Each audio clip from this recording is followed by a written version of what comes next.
Hello world, and welcome to Manically Lane, where I have been reacting to British comedy, and it's just the funnest thing ever. I am loving it. And one of the things I've learned to love is Would I Lie to You? Oh my god, this show's so fun. Anyway, because I saw this guy, I don't want to even say his last name anymore, but whatever. We got Mr. Henning. They caught him in like such an unflattering position, poor guy. Anyway, I saw his inappropriate gift one, and I saw his Easter onion thing, and everybody's like, you gotta watch this one. So we did the Interpol list Mr. Henning as a missing person. Would I lie to you? A bunch of random ass letters. All right, let's do this. Let's go. I kind of already want to guess without even hearing the story, but let's just hear the story. For 3 weeks, I was listed as a missing person by Interpol. Wow. When did this happen? In the mid-90s. Where were you? Such a weird accent. Had you actually disappeared? Like... I was in Morocco. What were you doing there? I was on a bike ride in Spain. You were on a bike ride in Spain in Morocco. Right, exactly. Can I have a moment to chat with my client?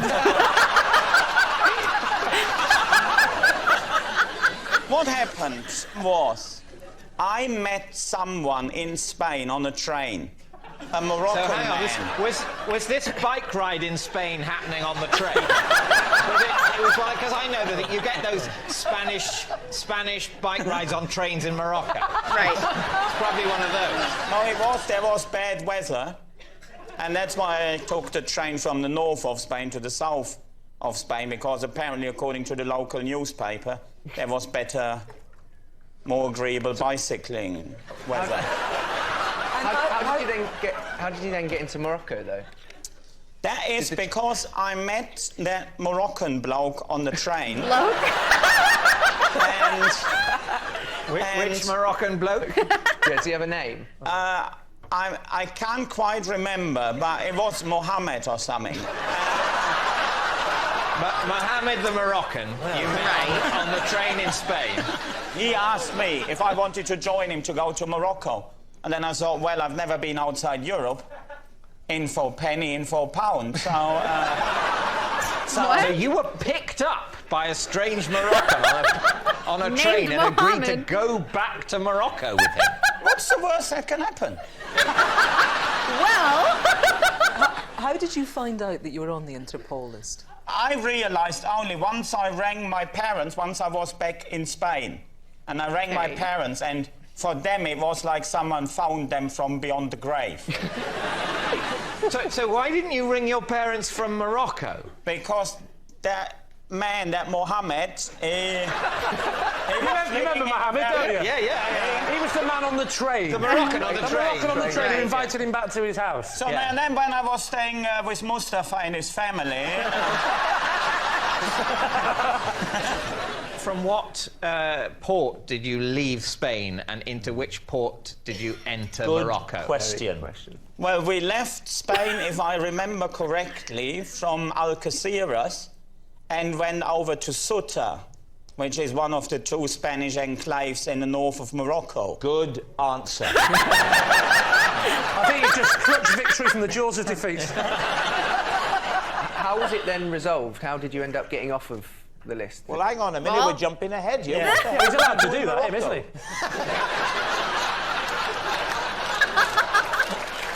What were you doing? I was travelling with Mohammed. My client is getting mixed up because at passport control they said you must have a passport. And he's getting a bit mixed up with the names. I'm curious as to the fact that Interpol has a missing persons list. Yeah, no, what happened is my parents got involved and they got Interpol involved. Right. And I sent a few postcards, one of them, to my friend Mark. And on that postcard I wrote, I've joined the Foreign Legion. Probably see you never again, have a good life or something. And then, Mark being a quite clever boy, so, OK, with this postcard I can have a lot of fun.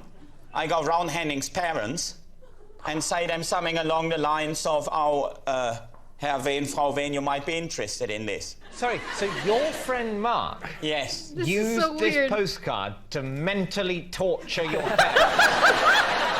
I'll make his parents think he's disappeared forever for a laugh. Yes. Where's German sense of humour?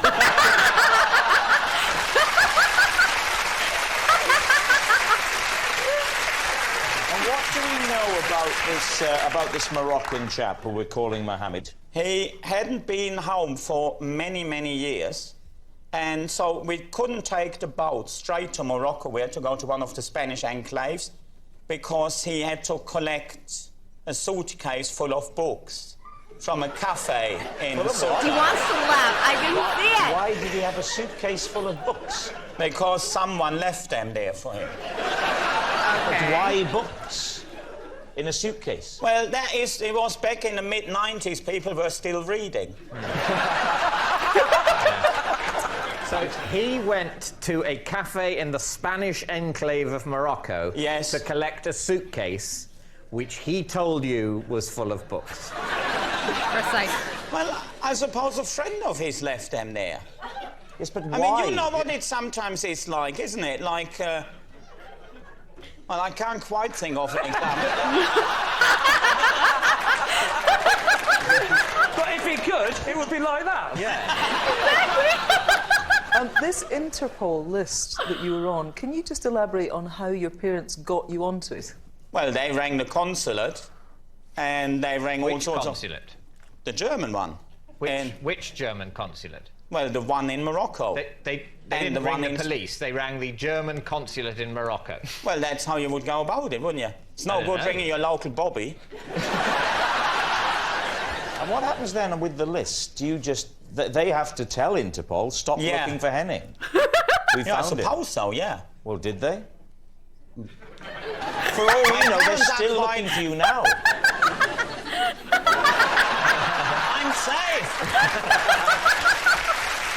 So what do you think, David? Does any of that have the ring of truth, or has he made all that up? Oh my god, I do you hope think? this is Yeah. true so I bad. think it's so odd and inconsistent and unlikely that it must be true. I'm with her. That's what I'm leaning towards as well. Yeah, I think that as well. I think it's true. Henning. Wait! Was- Wait! I'm with them on that. It's so ridiculous. But he had like such specific details, even though they were just like so out there. Like it came all way too naturally to him. If like that, as opposed to if he was lying, he didn't have to like work through it or kind of buy time. Everything, he had every detail in his mind already, as if it were, you know, being recalled from memory. It didn't sound like he was lying at any point. But I've only seen two stories with this man. One was true, one was a lie, and they were both very convincing. So I'm gonna go with true, just because he knew all the details too well. And also it's freaking hilarious if it's true. Is that the truth? Please or be were you true. telling a lie? Well, this story is true. What the hell?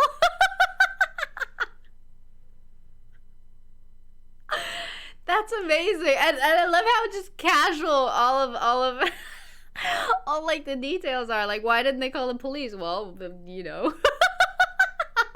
That's what you would do. Like, he thought about it and everything. That was great. I understand why everybody wanted me to watch that one. What's this one? Arrested for illegally and oh god. This guy. If that's true or not, it doesn't matter. This guy's always getting into trouble. Okay, I love that. I love that. And you guys cannot tell me this guy doesn't have a very bizarre accent. It's like a mix of stuff. It's very, very, very weird. But I really, really like it. How is that story true, though? I'm thinking of all the details. It was just so bizarre. That's funny. So it's all his friend Mark's fault?